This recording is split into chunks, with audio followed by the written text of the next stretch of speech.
Good afternoon. Good afternoon. Y'all can't hear me over there. Good afternoon. Good afternoon. You know, as president of the Human Relations Commission here in the Antelope Valley, our communities have faced some roadblocks, bumps in the road that we thought would never be addressed. But as you look around today, and you look at each other and you see that this is Lancaster, this is the Antelope Valley, and somebody 3,000 miles away was able to touch the spirit of each and every one of us, is why we're out here today. I'm out here because, as the bishop talked earlier, a young lady called me and said, there's trouble in my spirit. See, sometimes we get caught up with getting in other people's lanes. Sometimes we don't stick to what the good Lord has given us as a task to do. And then we get mad at others because they're doing this job and maybe I want to do it. Well, the Lord has given us each a task. And this young lady's task was to spread the message of her good friend Ben, because Ben felt like he didn't know how to do that. But he did. He went to one of his guardian angels who is good at spreading the message, and when you look around, you see the result of that today. The bishop talked about this not a white thing, this not a black thing, this not a brown thing. This is a right thing.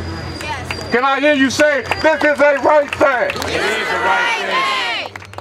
Change always starts at the bottom. Yes. If we were made change in 1960, I was born in 1960. The mentors that I had in my life were Malcolm X, Martin Luther King.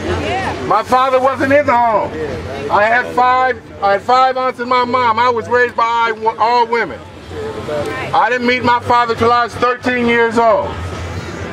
But it didn't make a difference, because the Lord had already given me a task to serve others.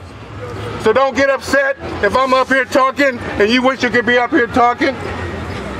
Don't get upset if you didn't have the idea, because by you standing here today, you are making history. Look around you. Understand what's really happening here. Understand that change happens so fast that you don't know it until you look back and things have changed. But this is how change starts. All of us, each and every one of us, walking collectively, hand in hand, for the right thing. So if anybody asks you why you doing this, you're doing it for the right reasons at the right time to make the right change. I thank God for this young lady. I have 5 daughters and 3 grands. They emulate the resources, the ingenuity, and the persistence that this young lady had, because with that, I now have a whole new family that I didn't even know was out here. So collectively, if we continue to talk, if we continue to stay united, we won't have to worry about what's happening on the east side of town, because we're going to know what's happening on the east side of town. Somebody, your second cousin, going to pick up the phone and call you. But what you have to remember today as we march down this street, that a young man 3,000 miles away from us has his spirit, even in death, is greater than the things we hope for. So don't let his spirit go in vain. Don't let his death go in vain. Do not turn this to anything other than it is. It was bigger than Trayvon. It's bigger than us. It's called change, ladies and gentlemen. Thank you.